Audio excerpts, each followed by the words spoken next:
Les nombres les plus élevés de victimes jamais enregistrés l'ont été ces 10 dernières années.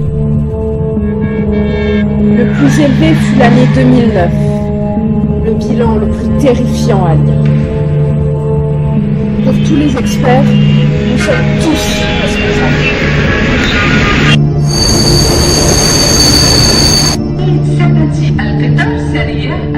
J'exerce mon activité d'ingénierie de trafic en France depuis 26 ans. Lors de mes multiples missions dans ce domaine au Maroc, j'étais interpellé quant à l'état de la mobilité dans notre pays. C'est ainsi que je me suis investi durant 3 ans à en faire un diagnostic.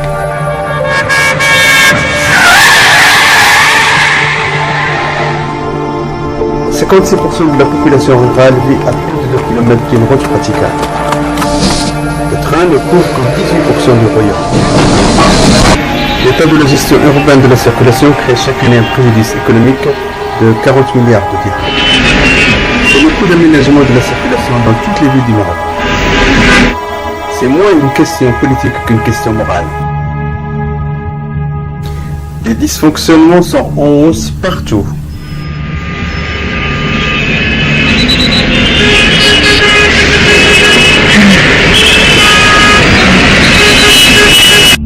Ils entraînent des conséquences de plus en plus violentes.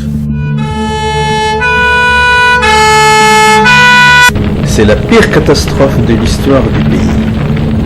Septembre dernier, en 3 accidents en une semaine, 5 morts, 30 blessés sur la route de Chichawa, 6 morts, 33 blessés d'Angers et 11 morts, 56 blessés sur la route de Safi. Les investissements directs étrangers ont chuté de 36% en 2009. En 2010, la circulation ferait 113 400 victimes. 70 000 tués en 15 ans, l'équivalence de Essaouira radié de la carte. 1 800 000 victimes en 15 ans, l'équivalence de la ville de Rabat. La circulation engendrera en 15 ans 123 milliards de pertes économiques, c'est l'équivalence de 2 millions d'emplois non créés. Un diagnostic bouleversant. Un livre ne se limitant pas simplement à un constat sur les accidents de la circulation. Si cela continuait, la mobilité serait de plus en plus restreinte et défaillante. Les acteurs actifs de l'économie, cadres et salariés, seraient de plus en plus touchés par les accidents de la circulation.